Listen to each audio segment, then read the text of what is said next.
808年，郭兴率领安西残军在龟兹殉国，结束了近50年的坚守。玉门关外再无唐军，过了这道关，便能去凉州。再往前，长安也是可以去的。安西军们再也走不出白头城，长安却永远是他们魂牵梦萦的归途。我们带着安西军魂的执念与希冀，穿越隘口，抵达凉州。凉州是连接中原与西域的咽喉要道，穿过这里便意味着回到了故土。葡萄美酒夜光杯，欲饮琵琶马上催。这是唐朝诗人王翰笔下的凉州，也是我们眼前所见的绝景。雪落之地，美不胜收，玉杯为城，美酒作饮。美轮美奂的景象之下，碎裂的玉杯却隐喻着悲怆的结局。梦境里的凉州现在已是867年，距离凉州收复已过去6年。此时的凉州在张议潮的治理下一片繁荣景象，人民安居乐业，百姓们正举办着灯会，庆祝张议潮将军率领归义军成功带领河西归唐，而张议潮却已经在楼顶待了3天了。接下来，我们将跟随一个叫阿回的小孩，一起走入画卷，窥见张议潮波澜壮阔的一生。755年，安史之乱爆发，唐朝为平定叛乱，抽调河西边防军东撤回援，吐蕃趁机逐步蚕食河西走廊。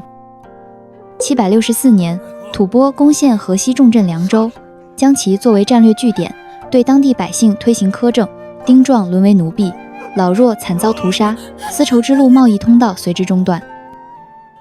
816年，张议潮17岁，他立誓收复沙州，终结吐蕃暴政。老师，我张议潮既生于沙州，其忍同胞陷水火而独安乐也。破白为誓，来日定携沙州归唐。821年，张议潮22岁，河西深陷吐蕃铁蹄，百姓苦不堪言。张议潮满心无力，觉得自己谁也救不了，彻底陷入了迷茫。832年，张议潮33岁，年过而立，仍未能实现抱负，只能眼睁睁看着河西百姓被迫易服为奴。长安有计掀翻生灵否啊848年，张议潮49岁，时机终于到了。他趁吐蕃内乱之际，率领众义士驱逐吐蕃守将，收复沙州。此后3年，连克11州。不用再等了，河西可随我归唐。851年，张议谈携11州突骑入长安告捷，唐玄宗在沙州设立归义军，但只给了张议潮刮痧节度使与观察使的职位。861年，侄子张怀申率7000波汉联军成功收复凉州，吐蕃势力被彻底驱逐，河西走廊重归大唐。867年，在长安为质的张议谈病逝，唐懿宗连下3道圣旨，命69岁的张议潮入京代兄为质。在整个回忆中，不知为何，始终有一条恐怖的巨蛇盘踞，如影随形。唐懿宗称，既然张议潮毕生所志唯在归唐，他体恤其年迈，特赐殊荣，许其归京颐养，不必再回河西。又道，安史之乱后，藩镇多怀二心，先皇既赐归义2字，便是要其归唐尽忠之意；若执意违抗，便是令归义军蒙羞受辱。素闻张清有青史留名之志，只是那青史之上，有名臣，亦有叛佞。朕的使者经节未出长安，河西却有了节度使。朕的圣旨下了3道，却未见应诏之臣。张清不应诏，其意叛乎？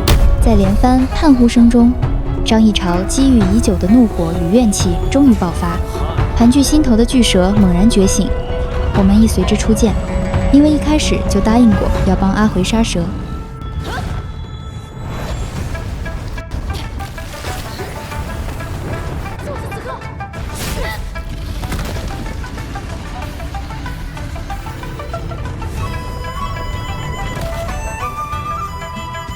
随着巨蛇被击杀，张议潮最终妥协了。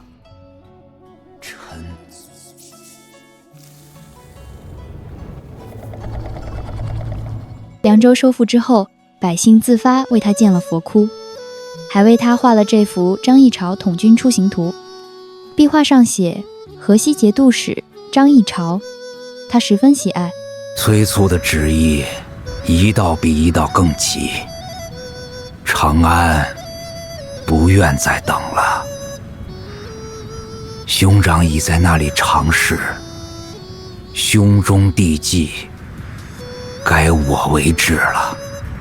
而你犹豫了，你放不下想要带领河西归唐的理想，或者说野心。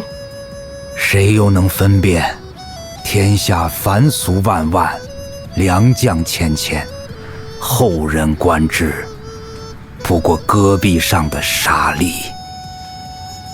人一生疏忽，弹指百年，如何能在这沙海上留下点什么呢？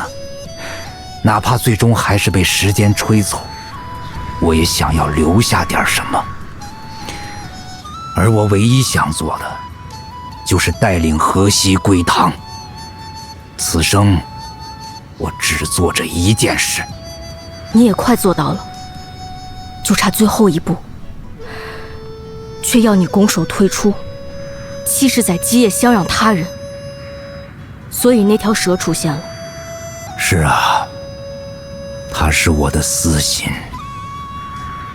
他说我应该留在河西，应该让史官记下我的名字，记住我是带河西归唐之人。但是我也出现了。今夜我杀了那蛇，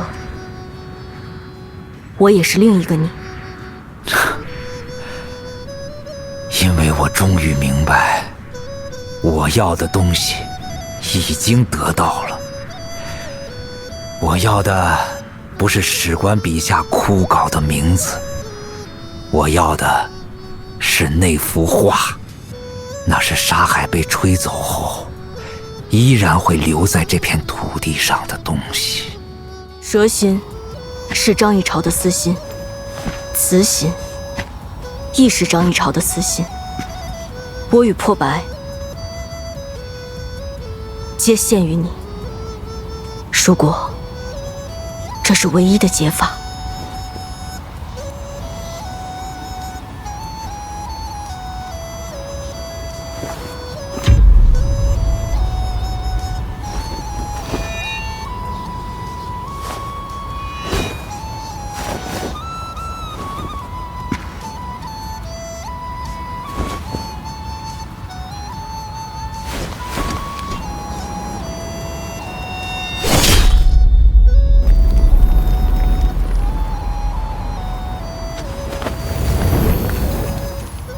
圣人不死，大道不止。青史标炳我的落笔，本就不在庙堂深处。